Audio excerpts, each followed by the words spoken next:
हाती वैकुंठीचे ते सांगाती जाल तरी कोणी जागा करा शूरिते विगा जाती साधावीत तेथे असो द्यावे चित्त जाल तरी कोणी जागा करा शूरिते विगा तुका म्हणे बोल तुका म्हणे बोल जाती बोलत विठ्ठल जाल तरी कोणी जागा करा शूरिते विगा विठ्ठल विठ्ठल विठ्ठल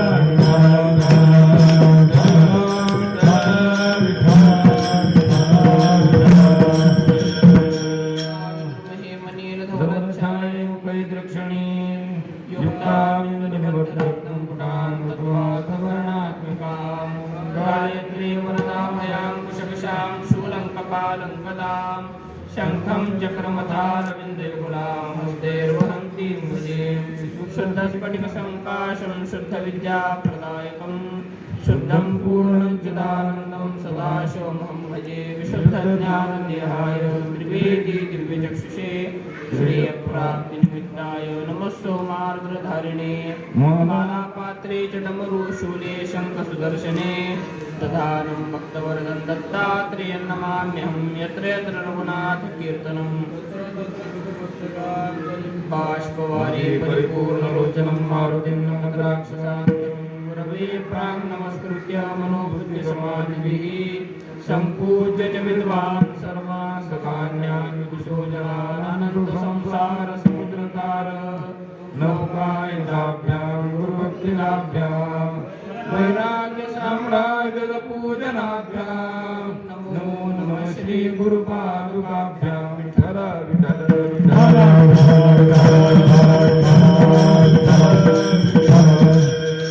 शारदां चन्द्रमौळीशं रत्नगर्भगणेश्वरं संजयानन्दगुरुं वन्दे प्रणमामि पुनः पुनः श्रीमद्हंससमारम्भा दत्तात्रेयाय मध्यमाम् अस्मदाचार्यपर्यन्तां वन्दे गुरुपरम्परां ज्या संगतीने जगराग झाला मनोहरी साधनभास गेला साक्षात परात्मा मज भेट वेला विसरू कसाने गुरुपादुकाला विठ्ठल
वैकुंठीचे ते सांगाती जाल तरी कोणी जागा करा शिदोरी विगा जगद्गुरु तुकोबरायांचा भव्य या अभंगामध्ये तुकोबर आहे. तुमच्या आमच्यासारख्या सर्वसामान्य जीवाला संत कसे ओळखायचे ते सांगतात महाराज. ठल विठ्ठल.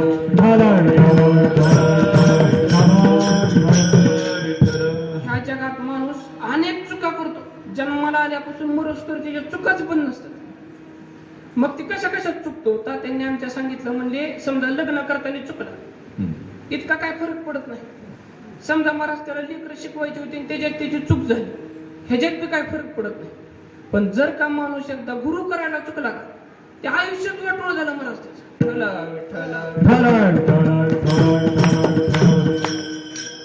ह्याला डॉक्टर करायची होती चुकून इंजिनियर झाले, काय फरक पडत नाही, कुठतरी कामाला येतं महाराज.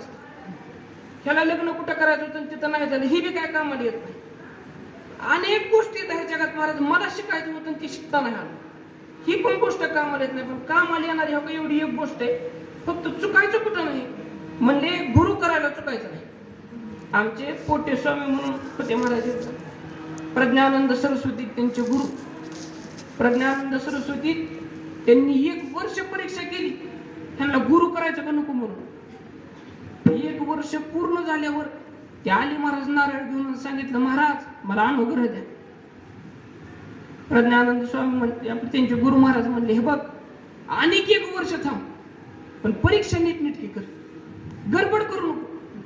कारण कसं ह्याच्यातून माघारी यायची सोय नाही होत. एकदा श्री गुरु म्हणून कुणाच तरी पायावर डोकं ठेवलं का ह्या का की आपल्याला जे डोकं दिले का भगवंतानी की ह्याच्यासाठी वापरायचं की गुरु कुणाला करू बर का. आणि एकदा ह्यांना गुरु केलं का पुन्हा ते डोकं पण करून टाकायचं, ती फक्त त्यांच्या पायावर ठेवायचं महाराज. ठला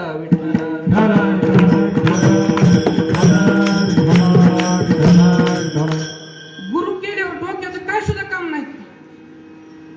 आमच्या बाबांना एका जणांनी प्रश्न विचारला होता. म्हणले बाबा श्री गुरुत्व आहे का ही श्री गुरूंच्या देहाला संभवतं का त्यांच्या ज्ञानाला संभवतं बरं. मला सुद्धा एक प्रश्न ऐकल्यावर कमाल वाटली. म्हणलं काय वाटेल बरं. म्हणजे मला वाटलं म्हणलं ज्ञानाला संभवतं, ज्ञानाला. बाबांनी सांगितलं म्हणले ज्ञानाला नाही संभवत, श्री गुरूंच्या देहाला पण महत्व संभवत. त्याचं कारण असे ज्ञान काय पटांगणात बसेल काय, ज्ञान बसायला अधिष्ठान लागतं महाराज, ती म्हणजे श्री गुरूंचा देह आहे, दुसरं काय सुद्धा नाही.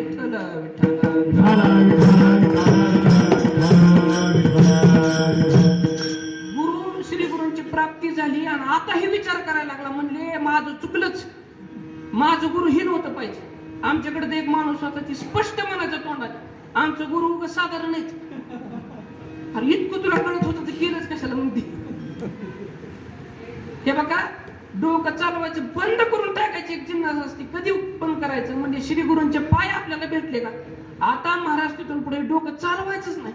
आमच्या शंकराचार्यांनी चालवलं नाही. शंकराचार्य म्हणते अनंत संसार समुद्र तार नौकायिताभ्याम गुरुभक्तिदाभ्याम वैराग्य साम्राज्य पूजनाभ्याम नमो नमः श्री गुरुपादुकाभ्याम. म्हणजे श्री गुरुदेव आहेत त्यांच्या पादुकांना मी नमस्कार करतो. आणि त्या चरण पादुका ती काय करणार आहेत बरं. म्हणजे अनंत संसार समुद्र तार, ही जे अनंत संसार समुद्र आहे का ह्याच्यातून तारून पलीकडे नेणार आहेत महाराज. त्याच्यासाठी काय काम करतात म्हणजे नौकायिताभ्याम ह्या नावाचं काम करणार आहेत महाराज. आणि सगळ्यात महत्वाची गोष्ट म्हणजे गुरुभक्तिदाभ्याम म्हणजे श्री गुरूंची भक्ती प्रदान करणार आहेत. आणि गुरुदेवांपाशी जायला आपल्याला एकच गोष्ट आढळते महाराज, त्याचं नाव ह्या संसाराची आसक्ती.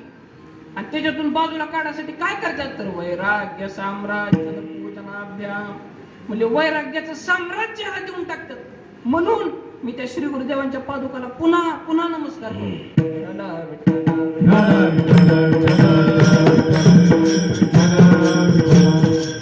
श्री गुरु करायचे कशासाठी माहिती का.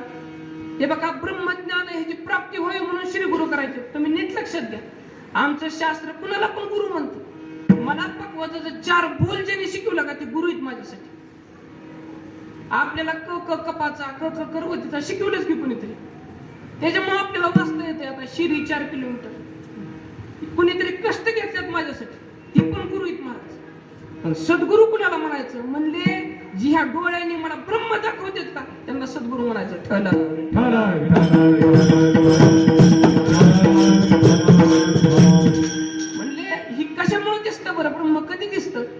म्हणले ब्रह्मज्ञान जरी होय उठावटी. म्हणले ब्रह्मज्ञान मनुष्याला प्राप्त झालं का मग श्री गुरूंची प्राप्ती होती.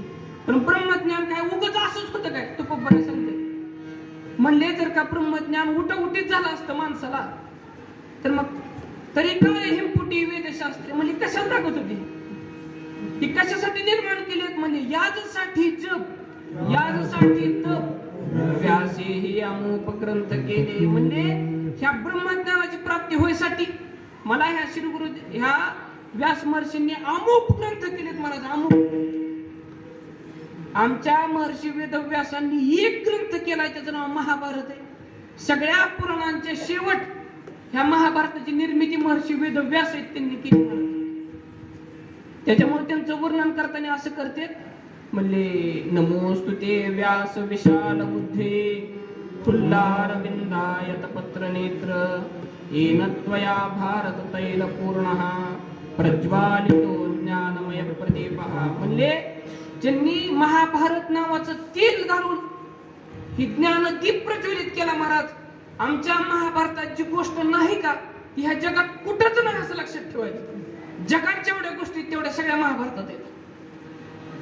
म्हणून सांगतात की यदि हास्ति तदन्यत्र यन्ने हास्ति न तत्क्वचित धर्मे अर्थे च कामे च मोक्षे च भरतर्षभ. म्हणजे ह्या महाभारताची गोष्ट नाही का ती कुठंच नाही महाराज. म्हणून माऊली सुद्धा म्हणतात की येणे कारणे म्हणे पे पाही व्यासोच्छिष्ट जगत्रय ऐशी जगी सुरस कथा जे जन्मभूमी परमार्था मुनी सांगे नृपनाथा जन्मे जय. मुनी कोणाला सांगितले? म्हणजे नृपनाथ म्हणजे जन्मेजय आहेत महाराज. आणि त्यांना मुनींनी सांगितले म्हणजे वैशंपायन सांगतात महाभारत काय आहे ते सांगा मला. असं म्हणल्यावर ह्या ग्रंथाची सुरुवात केली महाराज. सभेत बसलेत. मला तर कमाल वाटते. आमच्या महाभारताची सुरुवातच अशी झाली. तेव्हा काय ह्याला गुरु म्हणायचं ह्याला शिष्य म्हणायचं. महर्षी वेदव्यासांच्या बरोबर 4 शिष्य आले होते. जन्मेजयाने विचारलं महाराज मला माझ्या पूर्वजांचा इतिहास सांग. असं म्हणल्याबरोबर महर्षी व्यास आहेत त्यांनी लगी गडबडीने व्यासपीठ बघू इकडं आणि मी करतो चालू असं नाही केलं. आमच्या वेदव्यासांनी वैशंपायनांकडे बघितलं आणि त्यांना सांगितलं महाभारत सांगा. त्या क्षणाला महाराज त्यांनी सुरुवातच केली नारायण नमस्कृत्य. महाराज आम्हाला कशाला आम्हाला जमतंय का ते असलेला का मग तुला शिकवलंय का इतके दिवस? आमचं तात्या तर सांगतात महाराज आता कीर्तनाला आम्ही निघालो का मग ठरतं कुणाचं कीर्तन आहे. तिथून पुढे आता गाडीत यायला तरी सवड असते विचार करायला. घरी तर असं असतं झपटका घालून यायचा कर कीर्तन चालू. आता बरं ते पुन्हा पुढे बी नाही सांगायचं. दाद्या बसले तिथं माणसाला पुढे सांगायला काय लागतंय. आमच्याकडल्या भागात त्यांच्या चपला घ्यायच्या आणि त्यांनाच हाणायचं. समाधान वाटतं माणसाला. पण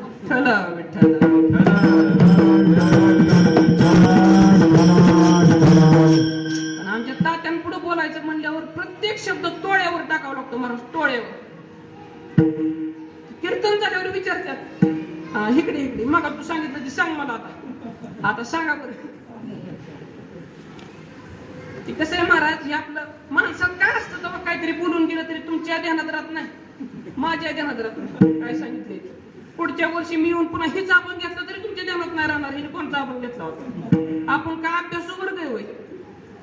आपल्याला कार्यक्रम झाला की विषय संपला महाराज. ह्याचा अभ्यास कोण करते पुढापासून? आमच्या घरी इंदोरचे लोक आले होते. तिथं आल्यावर तात्यांनी सांगितलं म्हणजे कर कीर्तन. कीर्तनाला गेलो ना आपण घेतला. म्हटलं अवघ्या वाटा झाल्या क्षीण कली नगडे साधन उचित विधी विधान नकळे नगडे सर्वथा. ह्या अभंग्यातला महाराज आणि गडबड झाली. आता मला आवडत नाही विषय बरं का. पहिल्या ना तो दुसऱ्या अभंगातच तासून आपल्या चरणात तासून जातो. आता पुढलं राहिलेलं पटापटा उरकून घ्यायचं. त्यांनी बरोबर लक्ष दिलं. म्हणजे शेवटचे 2 चरण आहेत त्याचा विस्तार राहिला महाराज. उद्या सांगणार आहे का तुम्ही? म्हणलं नाही नाही मला उरकलंच नाही सांगायचं सुरुवातीला. इतकं लक्ष देऊन ऐकतोय का आपण? अजिबात ऐकत नाही महाराज. आपल्याला प्रत्येक गोष्टीत तुम्ही विचार करा आता कुठून सुरू झालता विषय हे जर का म्हणलं तर माझ्या लक्षात नाही राहत. तुम्ही तर ऐकतायला का?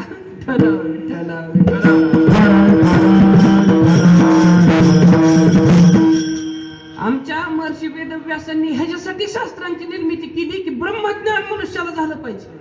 आणि ब्रह्मज्ञान म्हणजे काय चेष्टा आहे होय?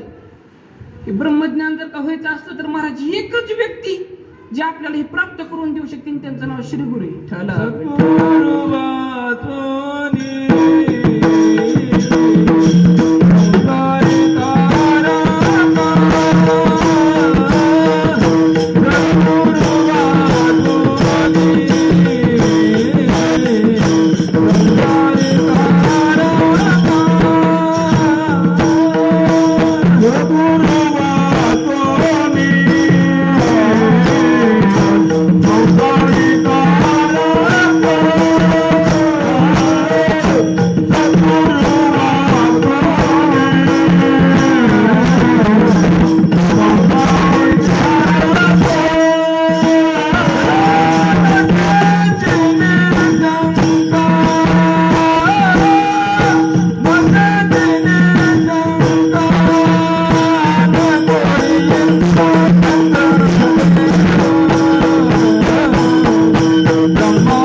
संसारी तारक नसेच निष्ठंकान कोणी इंद्रचंद्र देव ब्रह्मादी करोनी संशयाची श्रेणी छेदिती ना. तुकोबाराय सांगतात महाराज, आमचे नामदेव महाराज सांगतात, म्हणले ह्या जगात मनुष्याचा उद्धार करणारी एकच जिन्नस आहे महाराज, त्यांना सद्गुरू म्हणतात. कारण श्री गुरु नावाचं स्वतंत्र तत्व आमच्या शास्त्राने सांगितलं. म्हणले नास्ति तत्वम गुरु परम, गुरु सोडून दुसरं तत्व नाही महाराज या जगात. तुम्ही विचार करा, ती एकच तत्व मनुष्याला ह्या जीवापासून ब्रह्म करायचे सामर्थ्य त्यांच्या अंगात ठेवतं. विचार करायला का आपल्याला ह्या संसारात मजा वाटती आणि ह्याच्यातनं त्याला सांगायचं तुला ह्या संसारात दुःख आहे, त्याला दुःख आहे म्हणून ह्याच्याबद्दल वैराग्य निर्माण करवायचं आणि ती वैराग्य निर्माण झालेल्या परमार्थाला लावायचा आणि तिथून मला परमार्थाला वाटचालीला लागल्यावर त्याचा कृतार्थ करायचा. एवढं मोठं काम आपले आईन बाप सुद्धा करायचं नाहीत आपल्यासाठी.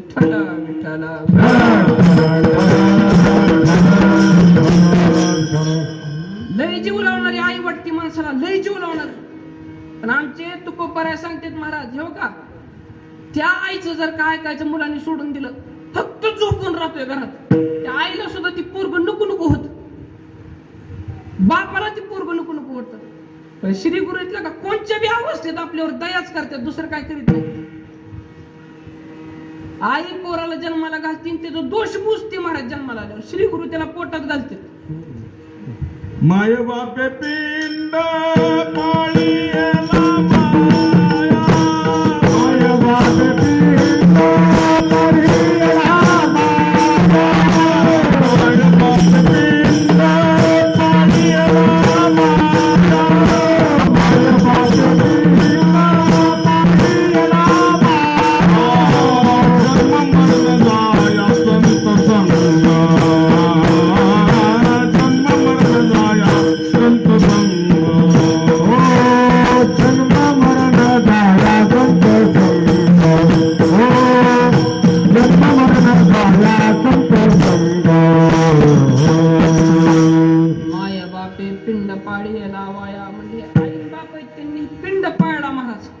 आमच्या तात्यांनी असं सांगितलं होतं, म्हणले मधुरावानी ओटी तुका म्हणे वाव पोटी. म्हणले त्यांच्या पोटात भरपूर वाव आहे. आणि वाव कशासाठी बरं? म्हणजे हे जे सगळे दोष पोटात घ्यायसाठी त्यांनी वाव धारण केला महाराज पोटात. श्री गुरु काय बारीक असतात, हाडकुडे आहेत, मरतुकडे आहेत असं नसतात, गलेलट असतात महाराज. आमच्या राजेंद्र दास महाराजांना विचारलं रामदेव बाबा, म्हणले तुम्ही व्यायाम करीत जाऊ म्हणजे बारीक व्हायचं. ती म्हणलं मन नाही बारीक व्हायचं, गावाची येस आणि मठाचं म्हणतो मोठा लट असलं पाहिजे.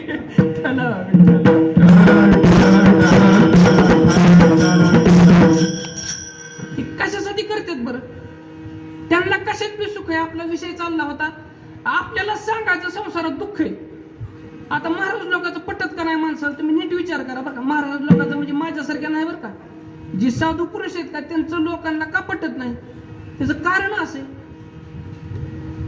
आपण किती मजेत आहे बरं आता सध्या. काय सुद्धा आपल्याला दुःख नाही या जगात, थोडं सुद्धा. ती येतात काय म्हणतात संसारी सुख आहे, हे बोलण्याची सारी की त्यांना आपल्याला वाटतं लका आम्ही किती मजेत आहे, महाराजाला देखवू नाही आमचं.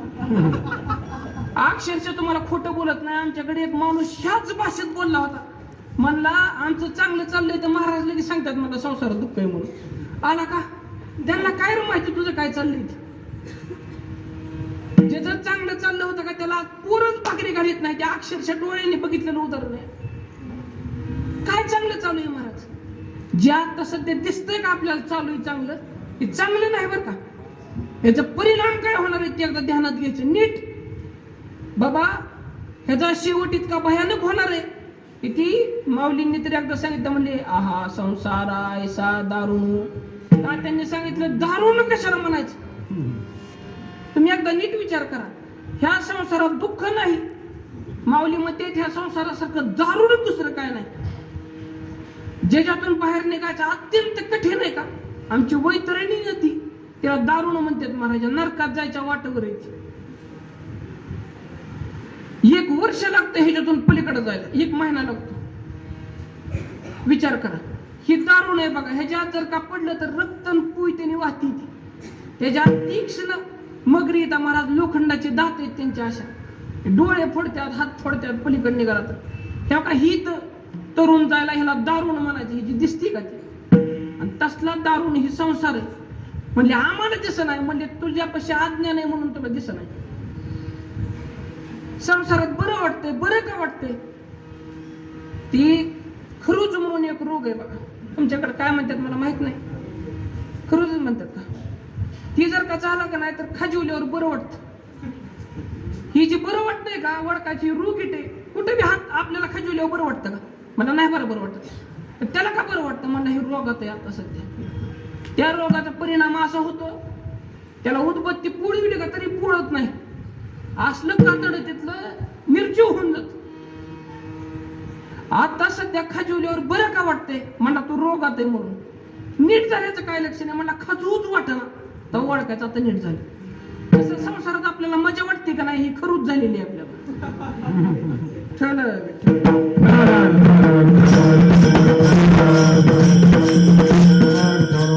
ह्याच्यातून सुटायचंय महाराज आता. की सुटायचं इतकं अवघड आहे का, कारण अडकायला 1000 विषय आहेत. आमच्या माऊलींनी सांगितलं आशा पाश शतैर्बद्धा काम क्रोध परायणा यंते काम भोगार्थ मन्यायनार्थ संशय. चला विठ्ठला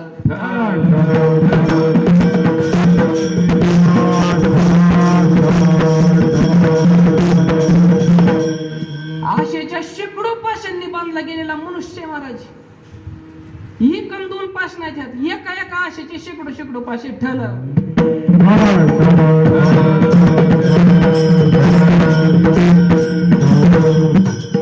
फक्त मुलगा ही एक आशा आहे. आता ह्या मुलगा किती पद्धतीने बांधतो बरं माणसाला, तुम्ही विचार करा. ह्याचं शिक्षण काय करायचं, ह्याला वळणच चांगली लागली पाहिजे, आपल्यावनी होऊ नये. सगळ्यात मोठं भ्याय माणसाला, माझ्यावनी माझा पोरगा होऊ नये.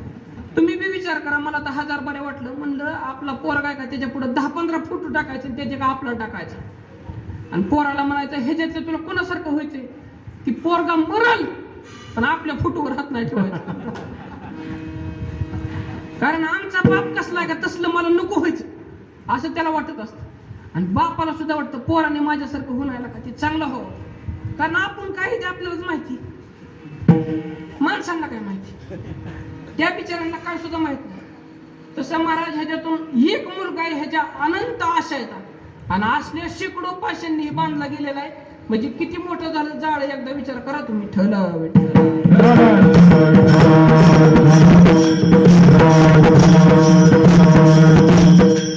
ह्याच्यातून सुटायचं म्हणल्यावर मला काय करावं लागेल. हे बघा, सगळ्यात पहिली गोष्ट तर अशी, आपण बांधलेलोच नाही कशात. काय झालंय, आमचा भ्रम झालाय महाराज की मी बांधला गेलोय असं. आमचे तुकोपराय तर सांगतात मुक्त होता परी बळी बळी झाला झाला बद्ध. बद्ध. म्हणले हे मुक्त होता हाताने बद्ध झाला महाराज हाताने. आमच्या तुकाराम महाराजांच्या आयुष्यातला एक प्रसंग आहे. तुकोपराय दिंडीत जायचे आपलं महिन्याला पंढरपूरला जायचे महाराज दर महिन्यात. जाताना त्यांचा ठरलेला ठेपा असायचा. एका गावात एक पाटील येते तुकोपरायांना जेवायला बोलवायचे महाराज त्या दिवशी. तुकोबरायांनी दर महिन्याला जायचं त्यांच्यापाशी. जेवण झाल्यावर जाताना आता तुकाराम महाराज काय बोलतात तुम्ही विचार करा बरं. पाटील चला की म्हणजे वारीला. पाटल्याने सांगायचं लय काम आहे महाराज, असं अडकलोय का या संसारात मला सुटच नाही, संसार मला सोडेना. तुकाराम महाराज गरीब होतं. मग पुढल्या महिन्यात त्यांना वाटायचं की जाऊ दे आता पुढल्या महिन्यापुत्र काम उरका मग आपण वारीला जाऊ. पुढला महिना आला की ते पाटलाने लगेच कारण हुडकूनच ठेवलेली असायची. मला रेकली कारण मला गई यायला जाईल कसा येऊ तुम्ही सांगा. तुकाराम महाराज म्हणायचं मग रामते. अशा बऱ्याच वाऱ्या गेल्या. एका वारीला तुकाराम महाराज रोज 5 वाजता तिथं जायचं का ती 6 वाजले तरी आलं नाही. पाटलाला वाटलं काय झालं बाबा. पाटील जिथं आणायला जायचं तिथं गेलं आणि बघितलं तुकाराम महाराजांनी एका लिंबाला मिठी मारली. जाम धरून बसलेला महाराज सोडितच नव्हतं. ते पाटील म्हणला महाराज चला की घरी. तुकाराम महाराज म्हणलं मला हे देऊन सोडलं. 2दा 3दा ती म्हणला त्याला वाटलं चेष्टा करतात. म्हणलं जाऊ द्या महाराज चला की घरी. एवढ्या मोठ्या माणसाला आपण कसं म्हणायचं चेष्टा करताय काय चला. पहिल्या काळातली माणसं अशी नव्हती बोलत मोठ्या माणसाला. त्यांनी सांगितलं पाटलाने शेवट अनावरच झाला राग. पाटीलच होत ती त्यांना राग आवरला. म्हणलं महाराज लिंबाने नाही तुम्हाला धरलं तुम्ही धरले लिंबाला. तुकाराम महाराजांनी लगेच हात सोडला आणि म्हणलं हीच सांगतोय मी तुम्हाला संसाराने नाही तुम्हाला धरलं तुम्ही धरलाय ते संसार. आसने बांधिले तू का मने जन काय नारायण आईचा गाणे, काय नारायण आसने बांधिले तू का मने जन, काय नारायण आईचा गाणे, काय नारायण आशेने बांधले तुका म्हणे जग. म्हणजे हे जग आशेने बांधलेलं आहे. मला तर 1000 वेळा एका शब्दाचं विशेष वाटतं. आमच्या तुकोबरायांनी सांगितले म्हणले सर्व सुखाची आशा जन्म गेला. तुम्ही एकदा विचार करा ह्या शब्दाचा. ह्याचा जन्म सुखात नाही गेला, सुखाच्या आशेत जन्म गेलाय. म्हणजे त्याला वाटायचं हे मिळालं मला, ह्याच्या जीवावर आयुष्य कडं आलं महाराज पण नाही मिळलं काय. ती काय असतं बरं ती ऊसाचा गहना त्या गहण्याला बैल असायचा पहिला. ती बैल महाराज त्या गहण्यात एकदा आतमध्ये लावला का त्याला खांद्यावर द्यायचं महाराज खेळ घालायचे आणि त्या बैलाला रिकामं सोडायचं. आता ते बैल तसं चलत नव्हता. मनाने कसं चलत बरं सारखा कवर हाणावा. त्यांनी काय करायचं एवढी छकाटी पुढं आणि त्याला घास बांधलेला. ती बैलाला वाटायचं आता घास आपल्याला गवल. ती सकाळी चालायला सुरुवात करायचं, संध्याकाळीच बाहेर त्या गहण्याच्या घरातनं ती घास काय त्याला खायला भेटत नव्हता. आणि ती मालक बी असला होता महाराज, संध्याकाळच्या ती घास फेकून द्यायचा आणि ह्याला नव्हता देत. तसाही संसार आपल्याला करतोय महाराज. आपल्याला काय वाटतंय बर कोणत्या अवस्थेत आपल्याला सुख नाहीच की राव, कोणत्याच अवस्थेत सुख नाही. मला वाटतं आता मांडीवर बसलेलं लेकरू 2-4 दिवसाचं लेकरू ह्याला काय दुःख असायचं कारण नाही बरं. ती पोरग बिरडत 4 महिन्याचं झालं म्हणलं आता सुखात असावं म्हणजे अनेक बिरडतच आहे. 4 वर्षाचं झाल्यावर मला अनेक बी सुखात नाही. बरं ती पोरग 8 वर्षाचं झालं मला त्याला वाटतं आपल्या हातात काय नाही. अनेक ती पोरग 25 वर्षाचं झालं तरी त्याला सुख नाही. आणि पुन्हा त्याचं लग्न झालं आता तर संबंधच संपला सुखाचा. इथून पुढं सुख नसतंच. आता मग त्याला वाटतं आता लेकरं झाल्यावर तरी सुख नाही महाराज. आणि म्हातारा झाला हातात कारभार आहे म्हणून दुःख होतं, हातातला कारभार पोराकडे गेला तरी दुःखच आहे. आणि शेवटी महाराज त्या मरणाच्या शय्येवर पडला तरी दुःखाच आहे. हाय का कुठं सुखाचा लेश तरी. बरं कशाच्या जीवावर गेला हे म्हणजे सर्व सुखाची आशा, सुखाची आशा जन्म गेला.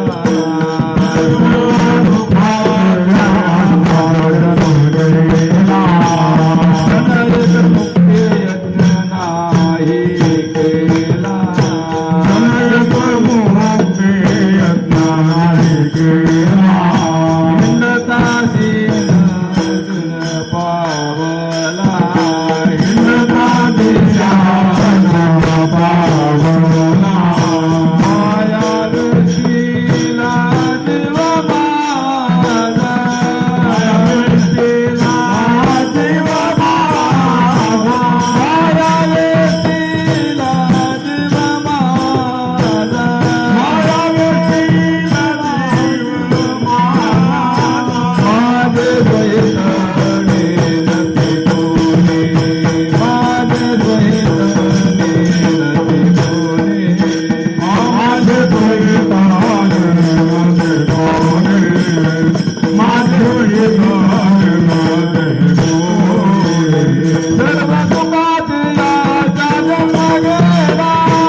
सगळ्या सुखाच्या आशेत जन्म निघून गेला महाराज, आणि काय केलं नाही तर एक क्षण सुद्धा मुक्तीसाठी प्रयत्न नाही केला. विचार करा, मला तर असं वाटतं भगवंतानी आपली कमान त्यांच्या हातात ठेवली म्हणून बरे. भगवंताने आपल्याला श्वास दिलेत. आमच्या योगशास्त्रात असं सांगितलं, एका दिवसात सरासरी माणूस 21,600 श्वास घेतो सरासरी. कोणाचं सांगितलंय प्राणायाम करणारा एका जागेवर बसणार आहे त्याच. तुमच्या आमच्यासारखी वसा वसा वसा संसारात काम करणारी त्यांचं नाही सांगितलेलं बरं का. तर त्या देवाने 21,600 श्वास मोजल्यात. मला असं वाटतं गुरु म्हणलं, आपल्याला मोबाईलला नेट येतं का नाही 1.5 GB रोज. ह्या 1.5 GB नेटचा नियोजन अनेक आपल्याला लागलं नाही. आता पोरांना माहित असेल, कवा कवा दुपारी संपतं, कवा कवा 4 वाजता संपतं, आणि कवा कवा रात्री 10 वाजेपर्यंत राहतं. मग त्या पोरांना वाटतं आजचं वाया जाईल म्हणून ती नेट आणि वेळ दोन्ही वाया घालतात, आणि त्या 2 तासात 1.5 GB वापरून घेतात. म्हणजे मला असं म्हणायचं, ह्या 1.5 GB चं नियोजन नाहीच लागलं अनेक आपल्याला. मध्येच संपलं तर 19 रुपयाचा रिचार्ज करायचा आणि ते पुढलं वापरायचं, अशी सोय आहे त्याची. आपल्याला 21,600 श्वास दिल्यात. देवाने जर का एका दिवसाचं मोजून दिलं असतं तर निम्मी अर्धी महागच मरून गेली असते. सकाळच्याला संपलं असतं आपलं श्वास. म्हणलं आता काय करायचं, म्हणलं देवाने सांगायला पाहिजे तुझं तू बघ. देवाने तसं नाही केलं महाराज. त्या भगवंताने, त्याला माहित होतं ह्याला कळायचं नाही, ह्याला कळायचं नाही म्हणून ती श्वास त्याच्या ताब्यात ठेवल्यात. आणि आपल्याला महाराज असं दिलेत की तुला काय घ्यायचं ती घे बाबा, आजचं संपलं का नाही तर आगाऊ घे, ते मोजित नाही. पण तू काय कर, नामस्मरण कर, आणि तेवढं सोडून जीव सगळं करतोय का नाही. भगवंताला आपली दया येते महाराज, म्हणून त्याने असं एकदम श्वास नाही दिला. आपल्याला वाटलं हे काहीतरी घोटाळा करेल, दिवसाचं मोजून बी दिलं नाही. प्रत्येक वेळेस देव आपल्याकडे लक्ष देतोय महाराज. आमच्या तात्यांनी जर सांगितलं, प्रत्येक श्वासाला भगवंताला वाटतं हे बघा, प्राण जाणं ही जी प्रकार आहे का, ती काय आहे, फक्त आतमधली हवा बाहेर निघून जाते नाकातून सगळी, आणि पुन्हा ती श्वास आतमध्ये येत नाही, म्हणजे प्राण गेला म्हणतो का नाही आपण. असा प्राण आपला दिवसातून 21,600 बऱ्या जातोय. पण ती महागाई काय येतोय, देवाचा धाक आहे त्याला. या भगवंताला वाटतं श्वासाने ह्या घाणीतून बाहेर पडायचं. देव म्हणतो जा आतमध्ये, येईल ती नामस्मरण करील, तू नको तसं करू, आतमध्ये जा. म्हणून ती प्राण पुन्हा आतमध्ये येतो महाराज. नाही नामस्मरण केलं का पुन्हा त्याचा कासावीस झाली की बाहेर निघून जातो. आणि असं कव्हर करतोय देव. कुणाचं 80 वर्ष, कुणाचं 90 वर्ष, कुणाचं 110 वर्ष देव करतोय असं. आणि जेव्हा देवच कटाळतो का म्हटलं नाही का घेत, तेव्हा मग गर्दी होती. वासुदेव करीतो फेरा,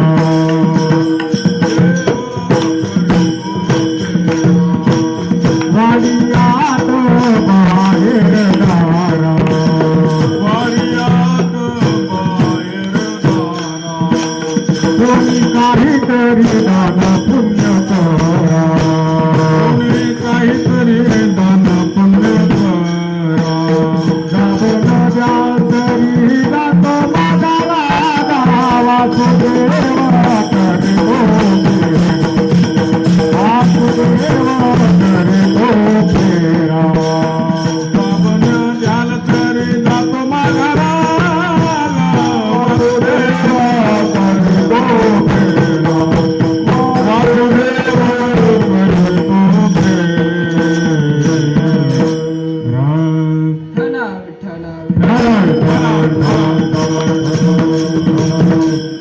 भगवंतानी दया केली महाराज आपल्यावर, आणि आपल्याला हे जीवन दिले.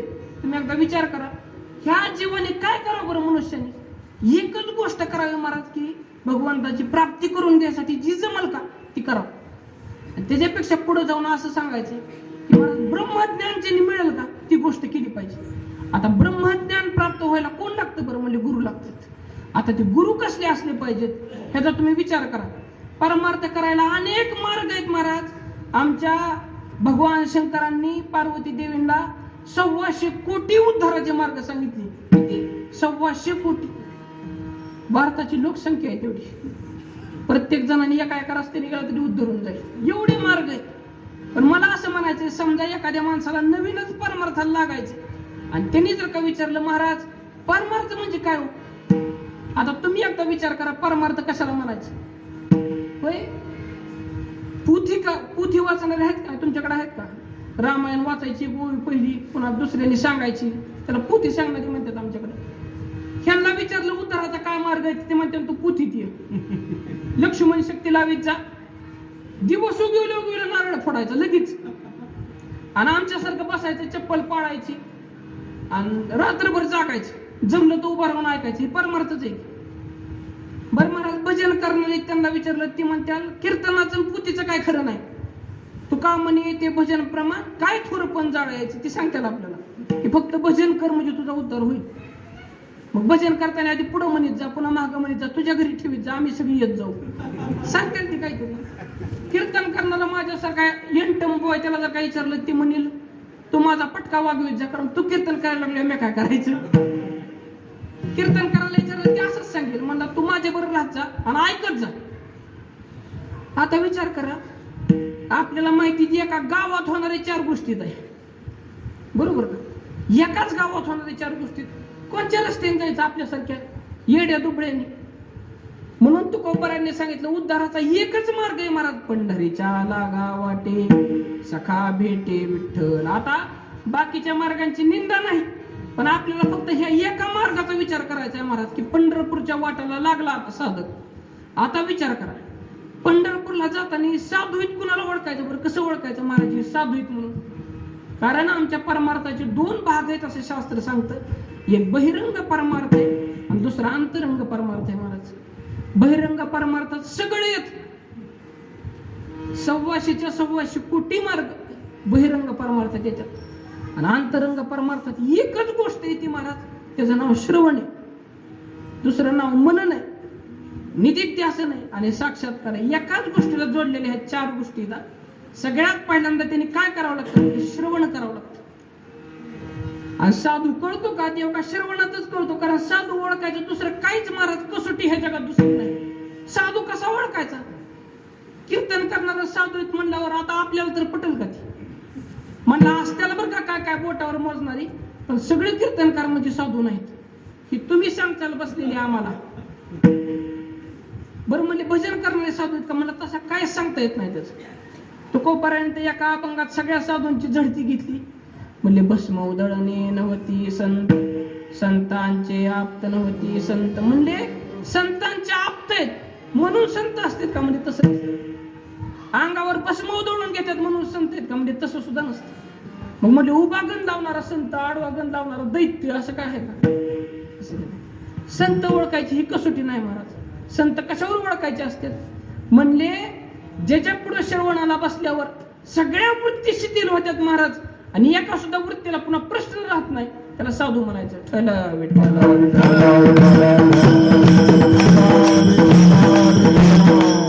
सगळ्या वृत्तींना गार करीत चालतात महाराज. हे बघा, साधू ओळखायचं ही लक्षण आहे. ती बसतात कसं, बोलतात कसं, ही साधू ओळखायचं लक्षणच नाही महाराज. काय सांगता येईल? कुणी कुणी मुद्दाम करतात. आणि सिद्ध साधू आहेत आणि साधक साधू आहेत महाराज, यांचे 2 प्रकार आहेत.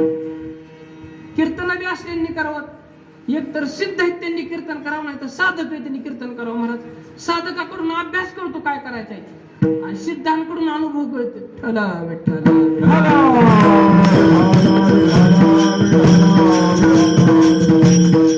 दुसऱ्याची गाळ आहे का मधला, त्यांनी कीर्तन करू नाहीत का? त्यांनी गप्प बसावं, साधा विषय. कसं असतं माहिती का, माणसाचा दृष्टिकोन होतोय आपल्याकडे बघून. ही कीर्तनकार आहे आणि एखादा परमार्थाला लागणार आहे, त्याने आपल्यासारख्याचं कीर्तन ऐकल्यावर नाही व्हायचं नरकात जायचं. ही बिचाराचा पोता आधीच नरकात आहे.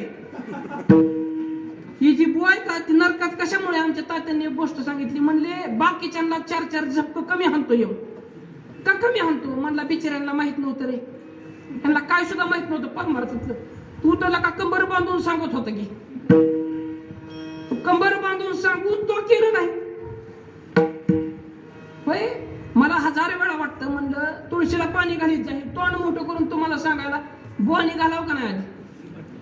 का नाही घातलं पाहिजे? त्याला माप आहे पाहिजे. आमच्या गावाकडे एका जणांचं कीर्तन झालं, त्यांनी सांगितलं आज माझं कीर्तन हित असतं की दुसऱ्या दिवशी म्हणला पंढरपूरला असतं की तिसऱ्या दिवशी अक्कलकोटला, असं काहीतरी सांगत होत.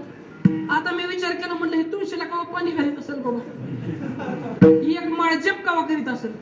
नाही सवड महाराज. एक तर भूषण सांगत होता 27वा दिवस आहे म्हणलं, आज घरातनं बाहेरच आहे. लय चांगलं असतं व्हायचं. बाहेर दुसऱ्याच्या घरी जायचं, त्याला ताप द्यायचा, त्याच्या घरी जेवण करायचं, पुन्हा माघारी यायचं, पुन्हा दुसऱ्याच्या घरी. अजिबात चांगलं नाही. हे बघा, आपला उद्धार करून घ्यायसाठी ही गोष्ट नाही. ही कसं आहे, ही बहिरंग परमार्थ लागला.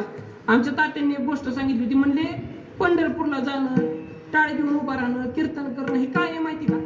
हे म्हणजे बहिरंग परमार्थ. शाळेत चाललं पोरग, ती पोरग शाळेत चालल्यावर त्याला गुरुजी सांगतात, खाकी चट्टी आमच्या टायमाला होती, पांढरा शर्ट, मग ही घालून येत आणि इन करून येत जा, ह्याला बेल्ट लावीत जा, येथून नरड्याला तसली एक असतं ती टाय, ती बांधीत जा, म्हणजे श्वास घेता येत नाही, ती बांधायचं, सॉक्स घालायचं, बूट घालायचा, बांग पाडायचा, गंध लावायची होती आमच्या टायमाला, गंध लावायचा, शाळेत जायचं.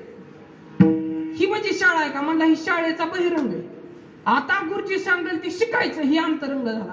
तसं परमार्थात टाळ घ्यायची, पताका घ्यायची, पंढरपूरला चालायला लागायचं, ही बहिरंग झाला. आणि तिथं गेल्यावर ऐकायचं महाराज. आणि कुणाचं ऐकायचं? जी साधू आहेत का, जीवन मुक्त आहेत, त्यांचं श्रवण करायचं. हे अंतरंग परमार्थ झाला. आता ह्या अंतरंग परमार्थात साधू कसे ओळखायचे?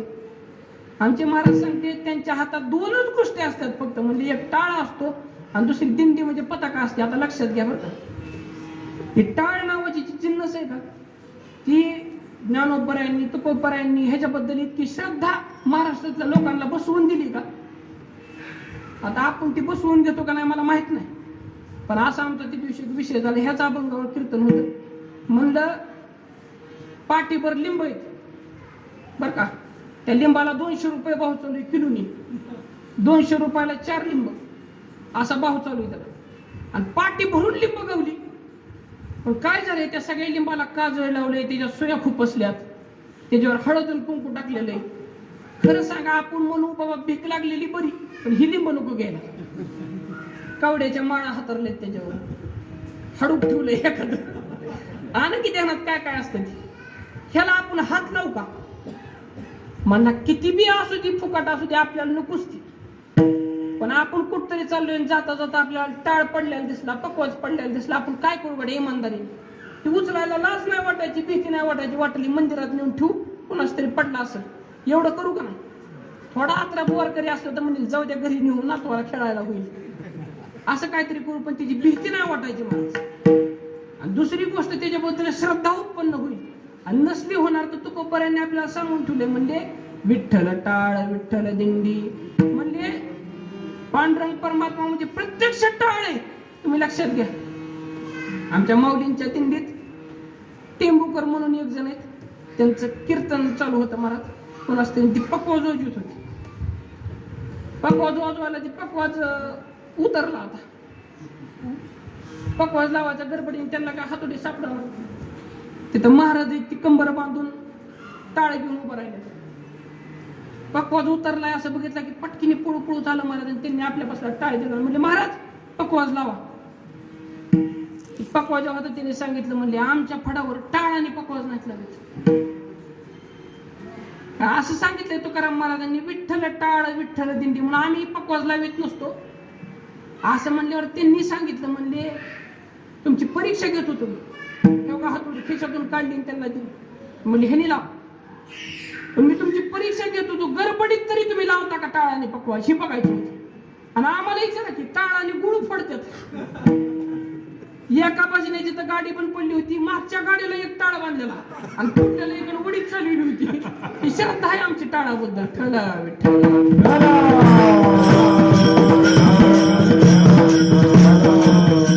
ह्याचं कारण काय झालंय माहिती का? आपल्याला बारक्या बारक्या गोष्टींचा जेव्हा फरक पडत नाही का, तेव्हा असं लक्षात ठेवायचं की आपण आता मुरदाड झालोय. आपल्याला फरक पडत ना बारक्या बारक्या गोष्टींचा. कारण त्याचं कारण असं असतं, तात्यांनी एक उदाहरण दिलं आमच्या, म्हणजे सोनाराचा काटा आहे. त्या सोनारापाशी एक कापड ठेवलेलं असतं महाराज. ती त्या काट्यावरून आधी पुसून घेतो आणि पुन्हा सोन्याचं माप त्याच्यावर टाकतो. पुसून काय घेतो माहिती का? त्या धुळीचं वजन दाखवतो. काटा वर पडलेली धुळ असती त्याचं. आता पुसून घ्यायचा, काचेत ठेवलाय ती तरी सुद्धा पुसून घ्यायचा, सोनं टाकायचं आणि ते सोन्याचं माप झालं की पुन्हा पुसून घ्यायचं आणि ठेवून द्यायचं, पुन्हा मोजताना हीच प्रक्रिया. ह्याला गुढीचं वजन दिसतंय, इतका संवेदनशील आहे महाराज ते काटा. आणि दुसरा एक काटा असतो महाराज भंगारवाल्याचा, त्या काट्याला 5 किलोचं तर माप दहीतच नाही, 10-15 किलो टाकल्यावरती एकदा खाली जाऊन पुन्हा होतं तिथं येतो. तसं आपलं झालं. ह्या परमार्थात आपल्या संवेदना मरून गेल्यात महाराज. म्हणला बुका लावायचं राहिला, मला जाऊ दे मरू, त्याचं काय असतं, हे असतं कशाचं, मला खुरपायचं राहिलं, शरीर राहिली मग त्याचं काहीतरी असतं, हे बुका लावायचं राहिलं कीर्तनात तरी त्याचं काही नसतं. त्याच्यामुळे म्हणजे संवेदना मरून गेल्यात. मग म्हणजे असल्यांच्या नादी नाही लागतात. नादी कुणाच्या लागायचं म्हणजे ज्या साधूंनी आपल्या हातात महाराज टाळ घेतलाय आणि दिंडी घेतली, म्हणजे पता काय त्याला म्हणतात किंवा विण्याला म्हणतात महाराज. टाळ दिंडी हाती या हातात घेतलेत महाराज आणि कुठं चाललेत, वैकुंठीचे ते सांगाती. म्हणजे टाळ दिंडी हातात घेतली आणि ती कुठलेच बरं ह्या जगातले नाही, वैकुंठातले सोबतीत आमचे, असा विचार महाराजांनी पाहिलं. टाळ दिंडी हाती, टाळ दिंडी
हाती, वैकुंठातलेच महाराजांना आपल्या बरोबर आपल्या कल्याणासाठी इथं आलेले आहेत. वैकुंठातले सांगाती म्हणजे कोण, सोबतीत असले जिथं चालत असतील का त्यांच्या बरोबर चालायला सुरुवात करायची महाराज. हे बघा ती साधू आहेत असं लक्षात ठेवायचं सगळ्यात पहिल्यांदा.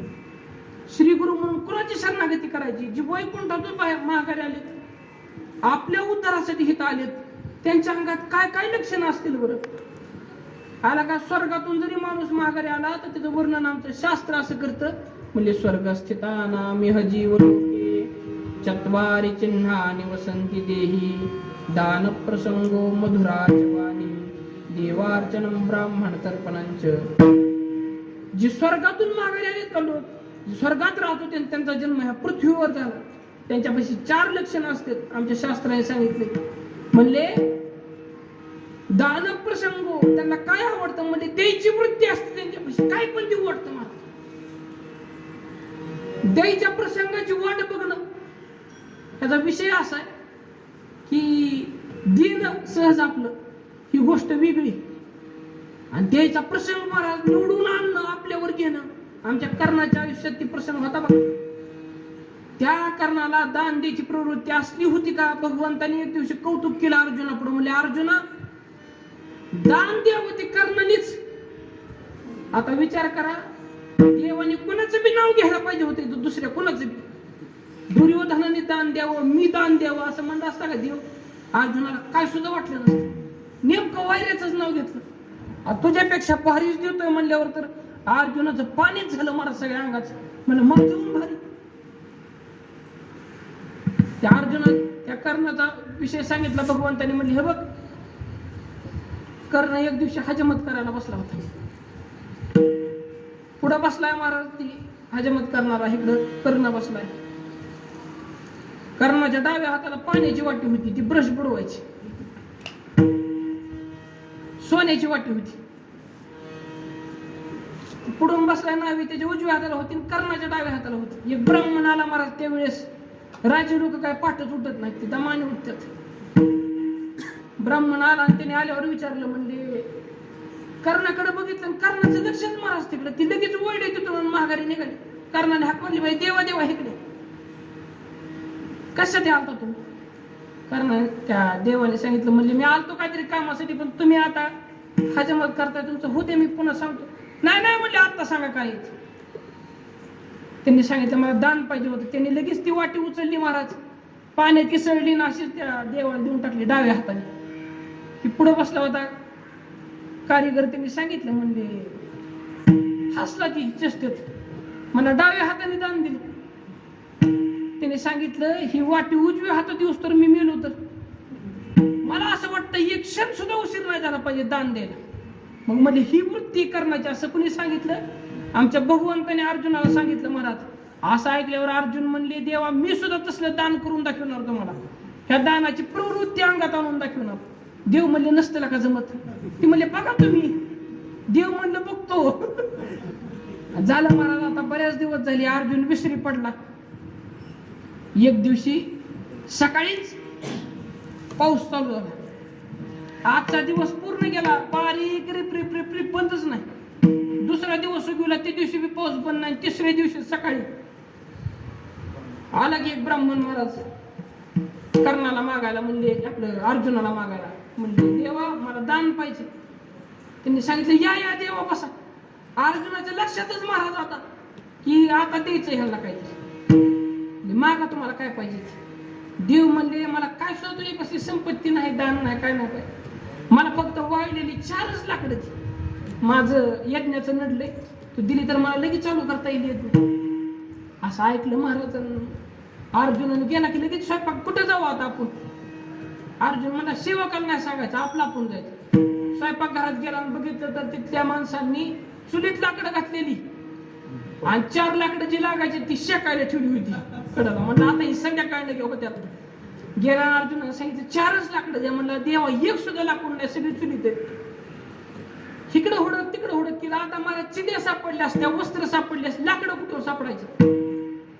शेवटी अर्जुनाला नाईलाज झाला, मला जीवन सांगावं लागलं. म्हणजे देवा नाही तुला. देव निघून गेले तिथून महाराज. अर्जुनाला वाटलं का लाकडं वाळलेली येत आली नाहीत आपल्याला. दुःख करीत होता अर्जुन असा बसलेला महाराज.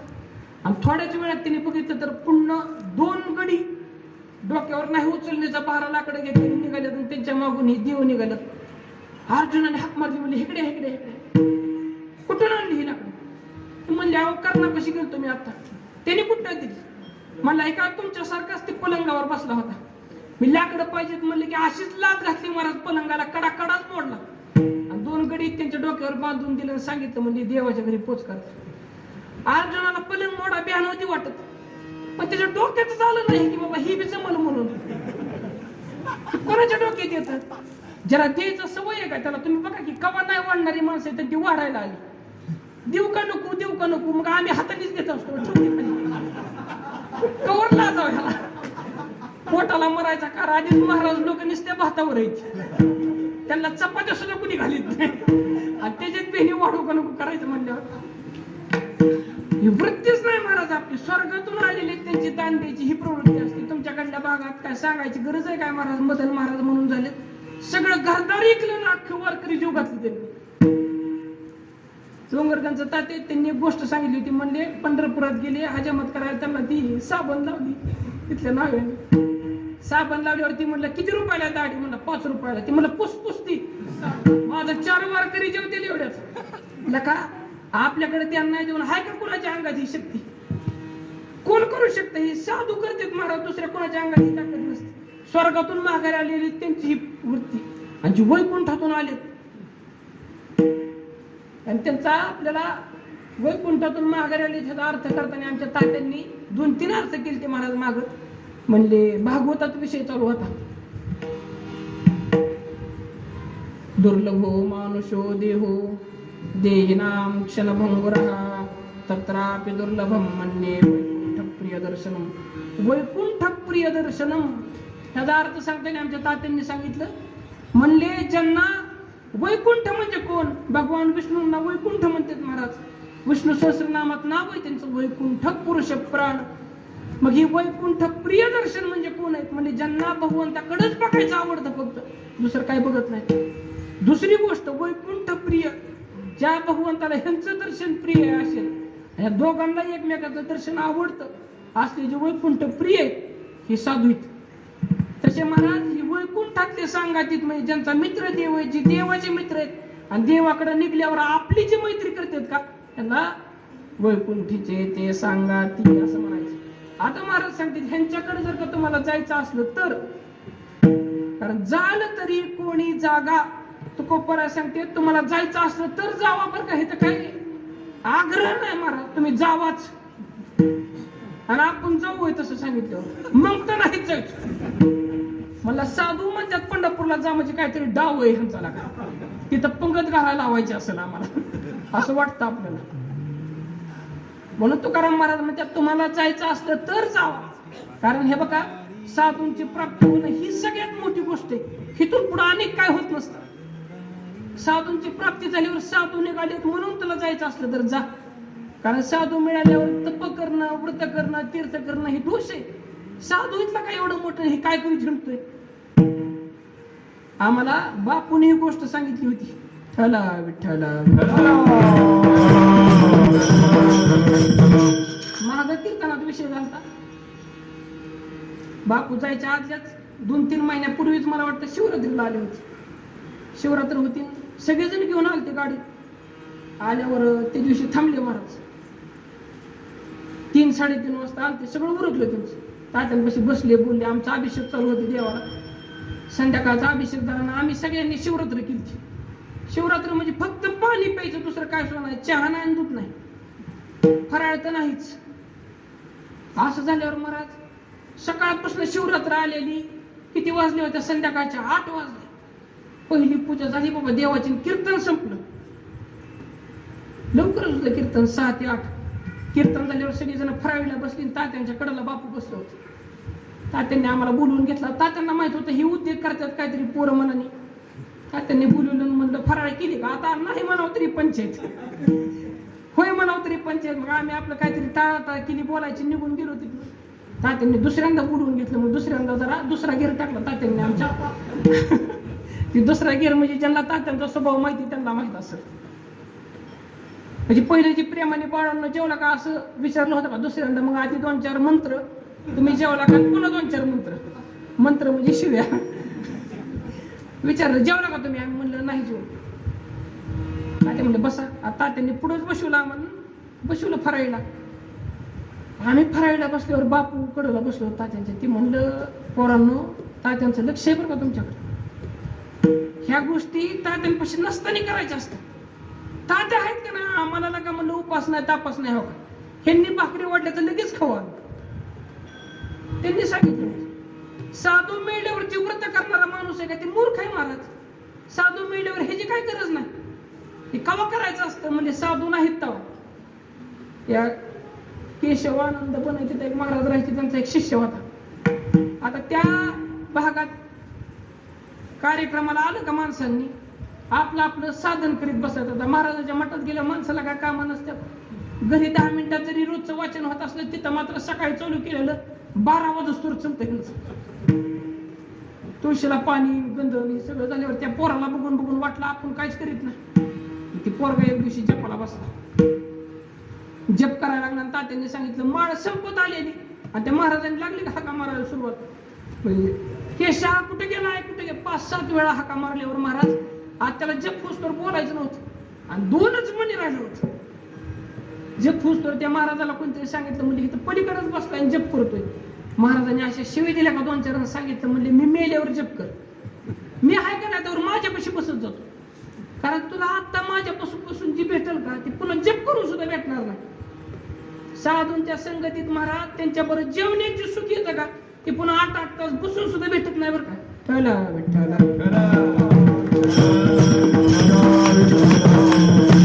म्हणून सांगते तुम्हाला साधूंची प्राप्ती झाली का नाही मग आता जायचं असलं त्यांच्या बरोबर जावा, आणि जायला काय करत आपल्या बरोबर शिदोरी करून घ्या. शिदोरी म्हणजे काय म्हणजे घाऱ्यान चटणी भाकरी ह्याला नाहीत बरं का म्हणे.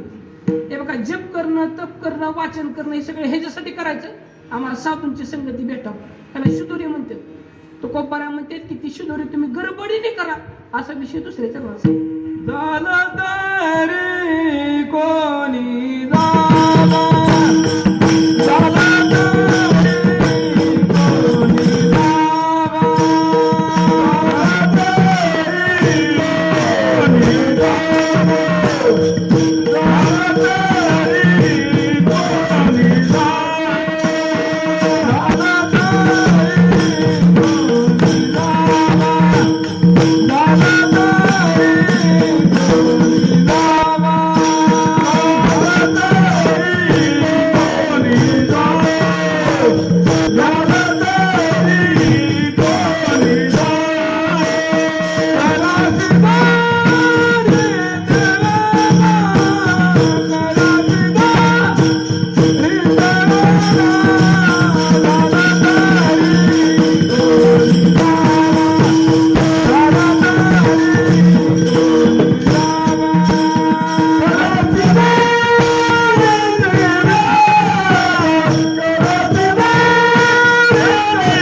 साधूंना ओळखायचं कसं बरं, कधी जायचंय त्यांच्यापर्यंत. त्याच्यासाठी एक उदाहरण दिलं, म्हणले जाती साधावीत, म्हणले ते साधू ते साधवीत जात असतात. म्हणजे साधावतात म्हणजे काय मोठ्याने हाक मारायचे किंवा खून करायची. निघालोय बरं का, मी आलोय बरं का इथं. ते बघा साधू इतकं तारतम्याने वागतात आपल्यापर्यंत, त्याचं कारण असे साधूंनी सगळं करून बघितले. आधी काय केलं साधूंनी म्हणजे अवतीर्ण झाले महाराज, येथे उपकारासाठी आले गरजा, ऐश्वर्यात उत्पन्न झाली, मोठ्या घरात जन्म घेतला. आणि महाराज आपल्या पुढे जे येतील का त्यांना फक्त सांगायचं असते ठरवलं. माणसं काय तिथं जाऊन ऐकणार. मग साधूंनी काय केलं, घर सोडलं आणि बाहेर आले महाराज. घातला दुकान देते आली अशी दा. आता महाराज दुकान घातलं साधूंनी आणि तिथं बसल्यात. म्हणजे आता माणसं येतील आणि आल्यावर व्यवहार नाही करीत. देती आली अशी दान म्हणजे जे आला का तिथं त्या दुकानात त्याच्याबरोबर व्यवहार नाही. म्हणले तुमच्यापाशी देव आहे का, ते म्हणले भरपूर देव आहे. तू का म्हणे पोते देवी बरेली नवी रीती, भरपूर देव आहे, तुला किती पाहिजे. त्याने सांगितलं महाराज आता असेल त्याचं माप काय ते द्या, 1 किलो बांधून. दिला महाराज देव. आता देव दिल्यावर ते म्हणले काय देऊ तुम्हाला ह्याच्या बदल्यात. म्हणले तू तुझं घर सोडून घेतो आला का हे मी घेतलं आणि ह्याच्या बदल्याची देव घेऊन जा, त्याला दान म्हणायचं. पुन्हा पुन्हा माणसं दुकानात भेजायला. मग साधूंनी काय केलं, ते देव पाटीत भरला महाराज.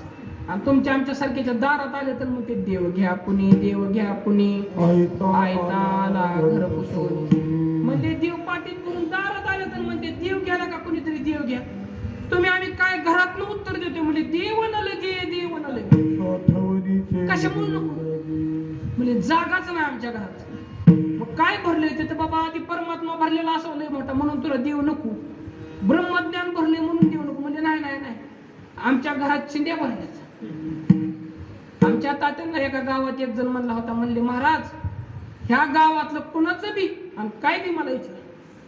आता चुकीच्या माणसाला विचारलं त्यांनी, तात्यांना नव्हतं विचारायला पाहिजे. अण्णांना विचारलं असतं तर त्यांनी बिचाऱ्यांनी ऐकून घेतलं असतं. तात्यांना विचारलं, तात्या म्हणलं इकडे इथं बस. त्याला बसवलं म्हणलं ह्या गावात शिवली अमृताची कुणाकुणाची किती किती पारायण झाल्यात, नवनाथ कुणी कुणी वाचलाय. ती म्हणला हे हे हे तसलं नाही तसलं नाही. म्हणजे ह्याला बाकीचं सगळं कुठं ना माहित होतं. त्या असल्या चिंतेने भरलेलं आपलं ही डोकं आहे महाराज. आता ह्याच्यात देव कुठं बसायचं. साधूंनी त्याच्यात उपाय केलात, म्हणजे देव मंदावला देव मंदावला, तरी हे म्हणतात देव न लगे देव न लगे. मग साधूंनी आता विषय सोडून दिला. कारण कसं असतं, एखाद्या गोष्टीची किंमत आपण हाताने कमी केली का ती लय कमी होती, मग घेणारी त्याच्यावर कमी करतात. आमच्याकडं असल्या उन्हाच्या काळात दुपारच्याला असलं गाडीवर महाग साड्याची पुचकी बांधून माणसं येते दिकायला. केवढ्याला असते साडी सरासरी मला माहित नाही, असेल 700 रुपयाला 500 रुपयाला काहीतरी. ती बांधून साड्या आणतो महाराजांना, आणल्यावर सांगतो मला 300 रुपयाला साड्या येतात. ती बिचारा मनाने सांगतो बरं का 300 येतात. आता उन्हाचं काय काम बी नसतं, गाडी गारवाला आला तरी तेवढा वेळेस बोलतात आमच्या कल्ली माणसं, ते साड्यावाला आला तरी तेवढ्या वेळेस बोलतात. त्याला सगळं गटुडं काढायला लावतात. ते हातरतो बिचारा सगळ्या गटुडं साड्या, आणि हातरल्यावर ते सांगतात केवढ्याला मागावं त्याला साड्या. अंदाजे 20 रुपयाला मागतात, 20 रुपयाला. त्या मावल्या 5,000ची साडी 500ला भेटते, 500ची 300ला केली त्यांनी.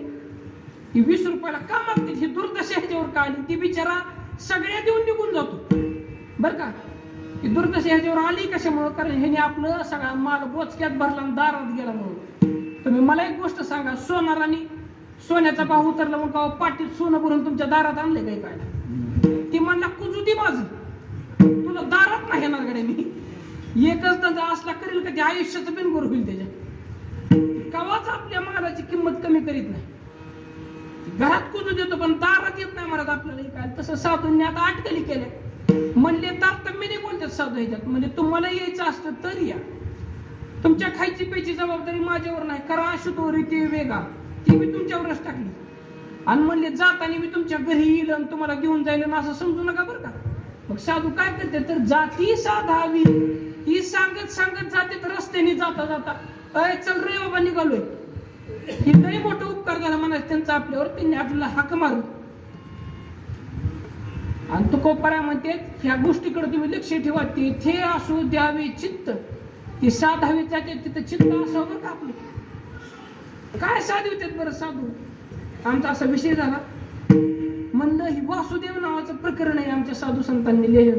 त्या काही आपल्याला साधवणं चालू आहे बघा. आपल्याला कोण सांगायला का तुझं किती राहिले ती.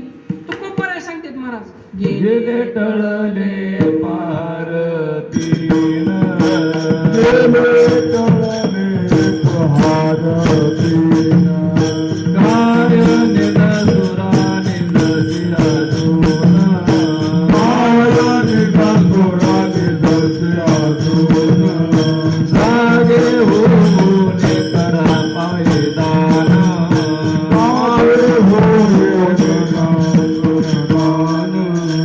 नकाय कोणी दाखवून जाना, नकाय दाखवून जाना, नकाय कोणी दाखवून जाना, नकाय दाखवून जाना, हरे राम कृष्ण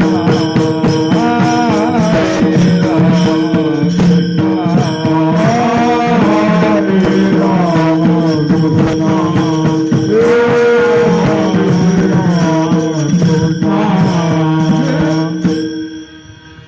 गेले टळले पहार तीन. महाराज सांगते 3 प्रहर निघून गेले आयुष्यातून. विचार करा तुम्ही. रात्र किती 4 प्रहराची रात्र असते महाराज. संध्याकाळी 6 ते 9 पहिला प्रहर आहे, 9 ते 12 दुसरा प्रहर आहे, 12 ते 3 तिसरा प्रहर आहे, आणि 3 ते 6 4था प्रहर आहे. आपल्या आयुष्यातले किती निघून गेलेत म्हणजे 3 प्रहर निघून गेले, म्हणजे आता फक्त 1% आयुष्य राहिले आपलं. आणि ह्याच्यात आपण काय करतोय तर झोपा काढतो. आणि कसं झोपलोय काय निदोसुरा जशी अजून म्हणतात महाराज की काय महाराज निदोसुरा म्हणजे झोप हीच आता लक्षण झाले. हे कुंभकर्ण होता निद्रासूर, झोपेतून उठणं महाराज दुसरं नावच नाही काय. झोप हीच जी आवड राहिली फक्त त्याला निदोसुरा म्हणायचं. त्याला खाण्यात आवड नाही, बोलण्यात आवड नाही, गप्पा हाणण्यात आवड नाही, त्याला फक्त निद्रेत आवड आहे. काय निदसुरा निजसी अजून नका ऐकून झाकू लोचन, म्हणजे ऐकून डोळे झाकू नका लागत. ऐकून नाही ऐकल्याने करताय का नाही? कळतंय महाराज निमेच्या पुढे गेलंय की कळतंय आपल्याला. मी 27 वर्षाचा आहे म्हणून माझं आणि लय राहिले, जे 70 वर्षाचे झाले त्यांचं उभं थोडं असं काय नाही त्याच्यात. कीर्तन सुद्धा कडल जात आहे का नाही माहित नाही. बरं कोणत्या बी अवस्थेत माणसं मरतात आपण डोळ्यांनी बघितले. कीर्तन करता करता जीव जातोय माणसाचा, माहिती का नाही आपल्याला. ऐकता ऐकता जीव गेलाय. परवा दिवशी पक्वा जो एक जण गेला, टाळी घेऊन उभं राहिली अशी बसतात. चोपदार मी लय जण मी पहिल्या जिथं कीर्तन चालू असत तिथं मृत्यू त्या गावात येत नव्हता, असं बंधन होतं त्या मृत्यूला. आता बोच मृत्यू म्हणजे विचार करायची गोष्ट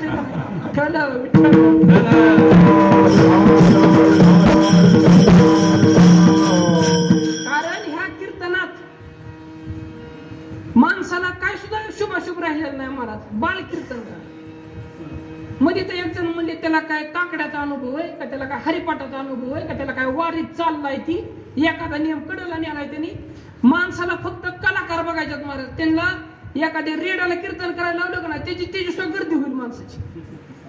माणसाला बघायचं कीर्तन बिर्तन ऐकायचं नाही. ऐकणारा वर्ग कुठं बोटावर मोजायसारखा राहिला आता. माणसं मजा बघतात.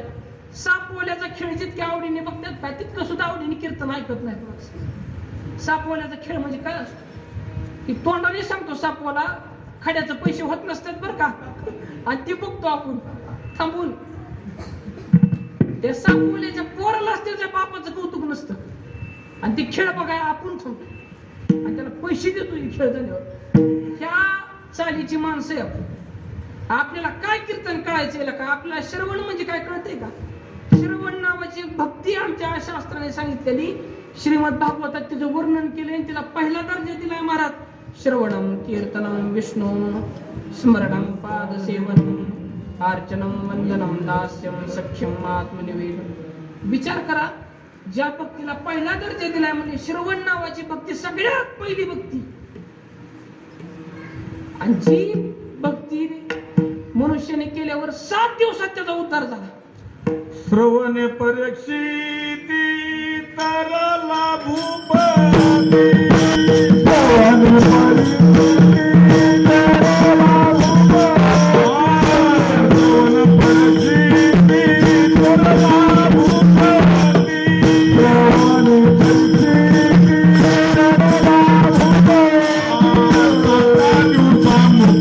तरला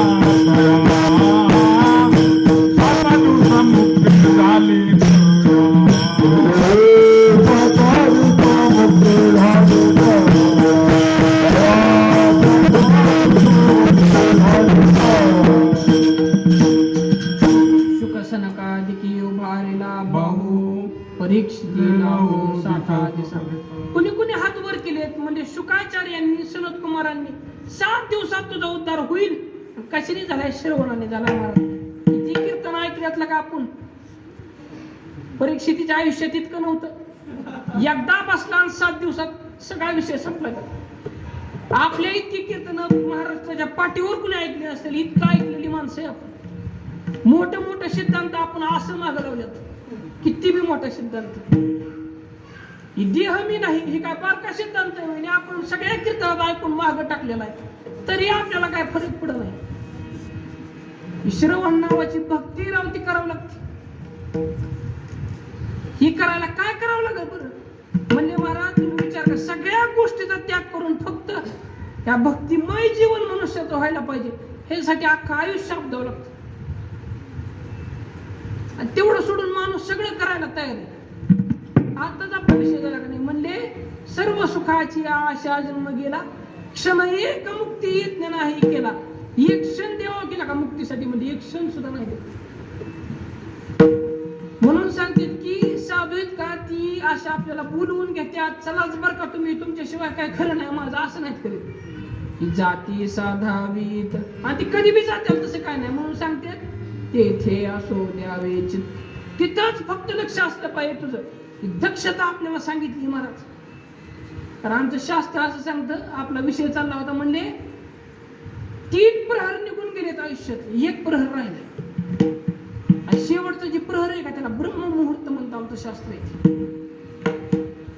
जी माणूस पहाटे उठतो का, रात्रीच्या 4थ्या प्रहरात जे उठतो का, त्या आयुष्याच्या 4थ्या प्रहरात जागा होतो माणूस. त्याला असं कळतं की आपलं कुणी नाही. संतांपाशी थोडा वेळच बसलं की लक्षात आलं, कडो आले कमळापती माझी कोणीच नव्हती, निश्चय चित्ती दृढ झाला. कधी झालाय निश्चय चित्तात दृढ? आयुष्याच्या 4थ्या प्रहरात झालाय मग. म्हणून सांगते तुम्ही आता जागा व्हा बरं का. आणि ही आपल्याला गोष्ट सांगत सांगत जाते, तिथं तुमचं लक्ष असलं पाहिजे अशी आपल्याला ताकीद केली. जाती साधावीत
मनाचा आवरण नाही सांगायचं म्हणून टाइम संपून गेला.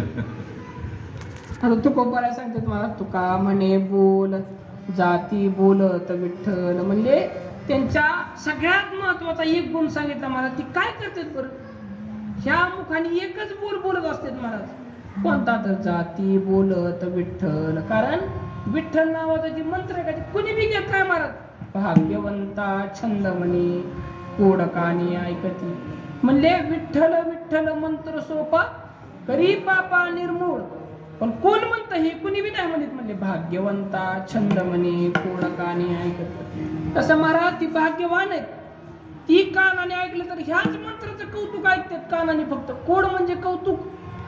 ह्या कानाने त्याच मंत्राचं ऐकतात आणि मुखाने तीच मंत्र बोलतात महाराज. जी बोलतात का मुखाची ती आचरणात आहे महाराज त्यांच्या. म्हणून तुका म्हणे बोल जाती बोलत विठ्ठल. तुम्हाला जर का त्यांच्या बरोबर जायचं असतं तर तुकोबारामध्ये जाल तरी कोणी जागा. त्यांच्या बरोबर जावा तुम्हाला जायचं असतं तर त्याच्यासाठी ह्या अभंगात सांगितलेली सगळी शिदोरी आधी तयार करा मग जावा. करा शिदोरी ते वेगा ज्ञानेश्वर माऊली